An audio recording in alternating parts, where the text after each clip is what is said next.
नांदेड़ साहब की पवित्र धरती पर नतमस्तक होने का मौका मिला। श्री गुरु तेग बहादुर जी के 350 साला शहीदी समागम चल रहे हैं पूरी दुनिया में। आज आके यहाँ बहुत सुकून मिला, नतमस्तक होके तख्त साहब श्री हजूर साहब में माथा टेक के। सबसे पहले जितने भी यहाँ पे श्रद्धा से सत्कारयोग बुजुर्ग, नौजवान वीर, मामा, पैना, छोटे बच्चे और संत समाज से, हर संप्रदाय से बहुत गुणी ज्ञानी साधु विद्वान बंदे बैठे हैं, सबको मेरी तरफ से फतेह की सांझ। वाहिगुरु जी का खालसा, वाहिगुरु जी की फतेह। महाराष्ट्र के पूर्व सीएम और आजकल राज्यसभा में महाराष्ट्र को रिप्रेजेंट करने वाले श्री अशोक चौहान जी मेरे साथ लोकसभा में भी इकट्ठे बैठते थे। हम आजकल राज्यसभा में जिम्मेदारी निभा रहे हैं। धरती पुत्र हैं, सन ऑफ सॉयल, यहाँ से बहुत श्रद्धा रखते हैं। और बाबा हरनाम सिंह जी खालसा, बाबा बलविंदर सिंह जी, जितने भी बहुत गुणी ज्ञानी लोग बैठे हैं, हर संप्रदाय तो बैठे हैं। महाजन साहब वो बहुत सीनियर मंत्री हैं, 7 बार 7 मर्तबा जीते हुए लोगों का प्यार जिम्मेदारी निभा रहे हैं। तो गुरु साहब की पावन और पवित्र हजूरी में मुझे बहुत खुशी हो रही है आज ये बताते हुए कि आप लोगों ने जितना मान सम्मान महाराष्ट्र की नांदेड़ साहब की संगत ने दिया, वो कभी भूलने वाला प्यार नहीं है और उस प्यार की किसी करेंसी में कोई कीमत नहीं है। 350 साल श्री गुरु तेग बहादुर जी के समागम चल रहे हैं। हमने अनंतपुर साहब में बड़े समागम किए थे, तब भी संत समाज ने बहुत बड़ा योगदान उसमें दिया था। उसको मनाने के लिए मैं ये अक्सर कहता हूँ कि अगर हमारी कौम की, हमारे पुरखों की, हमारे गुरुओं की कुर्बानियाँ लामिसाल हैं, बेमिसाल हैं, जिनकी कहीं मिसाल नहीं मिलती कुर्बानियों की, तो फिर अगर कुर्बानियाँ बेमिसाल हैं तो उनकी शताब्दियाँ मनाने के तरीके भी हमारे बेमिसाल ही होने चाहिए। इसकी मिसाल नहीं मिलनी चाहिए कहीं के यही मनाते हैं भाई ये लोग। तो आज लुबाना समाज है, सिकलीगर समाज है, सिंधी समाज है, जितने भी सभी समाज के लोग इकट्ठे होकर यहाँ मना रहे हैं जिस तरीके से, बहुत मन को खुशी हुई। क्योंकि सरबत दा भला मंगण वाली गुरबाणी वो हज़ारां लखां स्पीकरां चों दुनिया दे विच उचरी जाती है। असी दुनिया दा भला मंगण वाले लोग हाँ, असी देश कौम लई कुर्बानियां करने वाले लोग हाँ। अज भी अगर पंजाब बॉर्डर स्टेट है, अगर दुश्मन की तरफ से गोली आती है, सबसे पहले पंजाबियों का सीना उसके सामने होता है। आज भी चाहे वो कारगिल की पहाड़ियाँ हों, चाहे वो जैसलमेर के टीले हों रेत के, बीकानेर के टीले हों, गंगानगर के, पंजाबी जहाँ भी जाएगा अपने देश के लिए मरने मिटने को तैयार रहेगा। तो ये हमें गुरुओं से ये प्रेरणा मिली है, हमारे डीएनए में ये कुर्बानियाँ हैं। आप चौहान साहब, पूरी दुनिया में अगर कोई आफत आ जाए, कहीं तुर्की में भूकंप आ गया, नेपाल में कोई कुदरत की आफत आ गई, श्रीलंका में बाढ़ आ गई, वहाँ रेड क्रॉस जो है वो लोगों की सहायता करने के लिए पहुँचे ना पहुँचे या बाद में पहुँचे, लेकिन लंगर पहले शुरू हो जाता है पंजाबियों का जी, सबसे पहले। शास्त्री गुरु नानक साहब ने 20 रुपए का साधुओं को, भूखे साधुओं को भोजन छकाया था। ऐसे 20 रुपए डिपॉजिट करवाए कि उसका तो ब्याज ही खत्म नहीं हो रहा जी, मूल तो अभी छेड़ा ही नहीं, ब्याज का ही चल रहा है। तो पूरी दुनिया में जहाँ जाएंगे आप, लंगर की सेवा सबसे पहले मतलब आपको मिलेगी। और सबसे बड़ी बात, जब गुरु साहब के पास कश्मीरी पंडितों का वफद आया, पंडित कृपा राम जी के नेतृत्व में, के जबरदस्ती धर्म परिवर्तन करवाया जा रहा है, हमें बचाओ। तो गुरु साहब ने कहा कि किसी बड़ी शख्सियत की कुर्बानी की जरूरत है। तो बाल गुरु गोविंद सिंह 8 साल के थे, वहीं खेल रहे थे। तो उन्होंने कहा पिताजी आपसे बड़ी कौन शख्सियत हो सकती है। तो गुरु साहब ने कहा चलो। चले गए दिल्ली लाल किला में और बोल दिया उस समय के हाकम को, औरंगजेब को, कि अगर हिम्मत है तो मेरा धर्म परिवर्तन करवा के दिखा।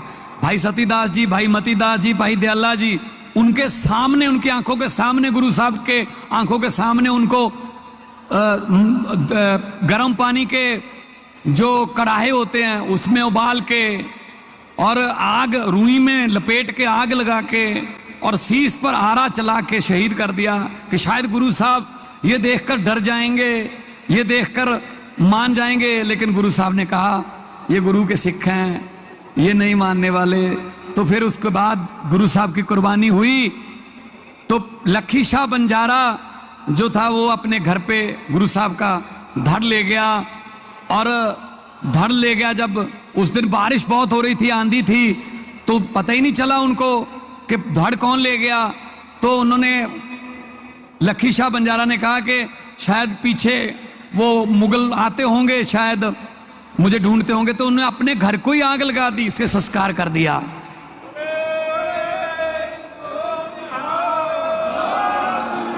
चौहान साहब बड़ा व्यापारी था, लखी शाह बंजारा। आज जहां गुरुद्वारा रकाबगंज साहब है वो उसका घर था, वहां उसका घर था, आग लगा दी उसने। और भाई जैता जी, भाई जीवन सिंह जी, बाद में भाई जीवन जी, वो उनका शीश लेकर वो निकल पड़े पंजाब के लिए। दुनिया में ऐसी मिसाल नहीं मिलती कि किसी कुर्बानी का 2 जगह संस्कार हुआ हो, अंतिम संस्कार, धड़ कहीं और, शीश कहीं और। कुर्बानी का दुनिया में आपको ऐसी मिसाल नहीं मिलेगी। तो फिर वो जो पंडित कृपाराम जी उन्होंने सोचा हम आए थे और गुरु साहब साथ में लेके चले गए और कुर्बानी दे दी। तो वो वापस कश्मीर अपने वापस नहीं गए अपने घर पे। वो गुरु गोविंद सिंह जी के साथ मिलके उन्होंने अमृत छका, भाई कृपा सिंह बने और चमकौर साहब की लड़ाई में गुरु साहब के जो बड़े साहबजादों के साथ उन्होंने शहीदी प्राप्त की, कृपा सिंह जी ने। मतलब ऐसे लोग थे, क्या लोग थे, देश कौम के लिए जान नशावर करने वाले। क्या उनका जितना सत्कार करें, जितना भी उनका प्रचार करें वो कम है। तो हम चाहते हैं कि गुरु साहब का कुर्बानियों का आने वाली पीढ़ियों को भी पता चले, पाठ्यक्रम में पढ़ाया जाए, जो भी माध्यम हैं संचार के उनके जरिए दिखाया जाए कि हमारा इतिहास क्या है, हमारा जो विरसा है वो क्या है।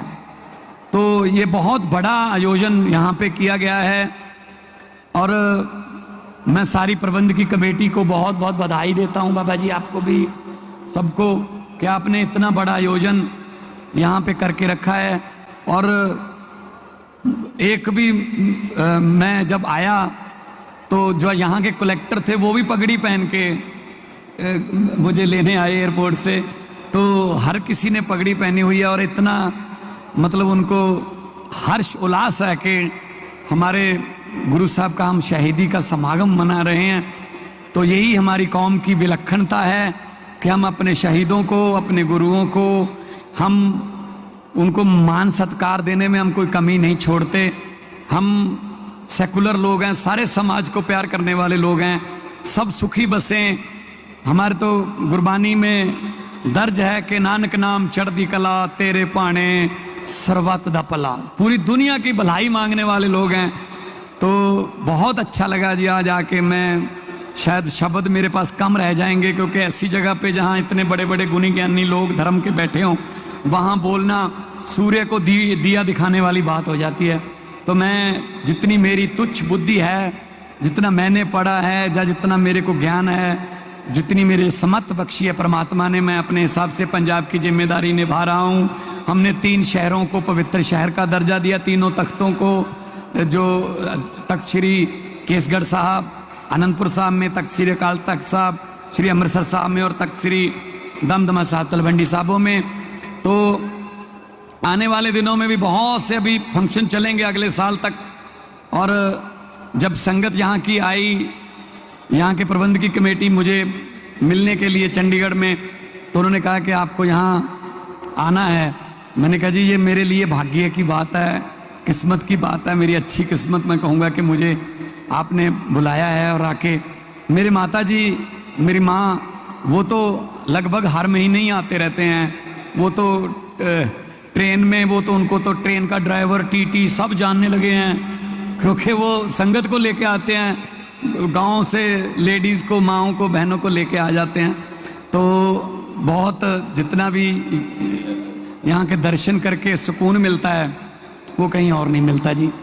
तो बहुत जो भी मुझे 2-3 आज जो पत्र भी मिले हैं चौहान साहब के, नांदेड़ साहब को भी पवित्र शहर का दर्जा देने की बात अगर सरकार तक पहुंचाई जाए।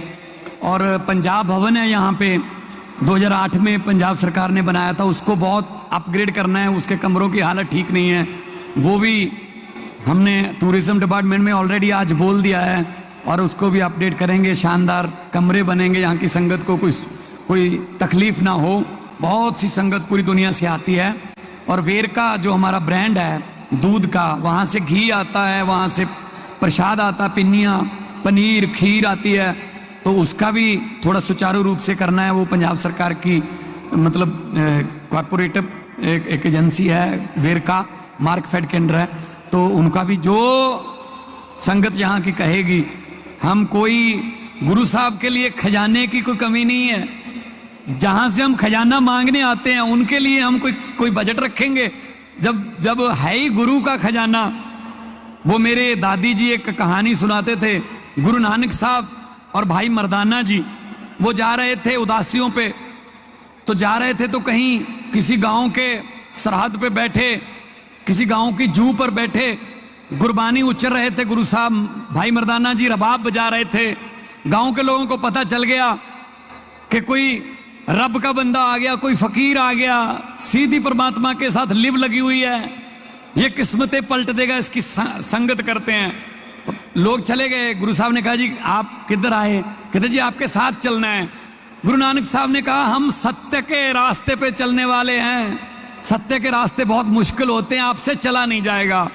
कहते जी नहीं चलेंगे। कहते चलो। चलते गए, पैदल चल रहे थे तो रास्ते में चांदी के ढेर लगे हुए थे। इधर भी चांदी के ढेर, इधर भी चांदी के ढेर। जिनको चांदी चाहिए थी उन्होंने चांदी उठाई, बोले थोड़ा सा चलने से कितनी किस्मत खुल गई, चलो वापस चलते हैं। तो काफिला आधा रह गया। तो गुरु साहब ने पूछा जी आप? कहते जी हम चांदी वाले नहीं हैं, हम तो साथ चलेंगे। कहते रास्ते मुश्किल आ सकते हैं। कहते आने दो। चलते गए आगे सोने के ढेर आ गए। जिनको सोना चाहिए था उन्होंने कहा हम चांदी वालों से थोड़ा अच्छे रह गए, हमें सोना मिल गया, वो चांदी लेके वापस चले गए। वो सोना लेके वापस चले गए। बंदे 10 रह गए। तो गुरु साहब ने पूछा भैया आप लोग? कहते जी हम सोना चांदी वाले नहीं, हम तो साथ चलेंगे।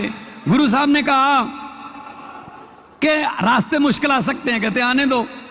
जब आगे चलते गए तो हीरे मोतियों के ढेर आ गए। वो 10 ने हीरे मोती उठाए। कहते हम चांदी और सोने दोनों से अच्छे रह गए। तो रह गया अकेला मर्दाना, भाई मर्दाना जी। तो गुरु साहब ने पूछा भाई मर्दाना जी आप नहीं गए? तो गुरु साहब को बोला, भाई मर्दाना जी ने कहा गुरु जी मैं नहीं जाऊंगा, मैं तो आपके साथ ही रहूंगा, मैं तो उनसे अमीर हूं। तो गुरु साहब ने पूछा भाई मर्दाना ना तेरे पास सोना है, ना चांदी है, ना हीरे है, ना मोती है, तुम अमीर कैसे हो? तो भाई मर्दाना जी ने कहा मैं उनको कैसे बताऊं जो सोना चांदी हीरे मोती लेकर अपने आप को अमीर समझ के वापस घरों पे चले गए, कि जो सोना चांदी और हीरे मोती बांट रहा है, जब मोई मेरे साथ चल रहा है तो मेरे से बड़ा खजाना किसके पास है? मेरे से बड़ा कौन?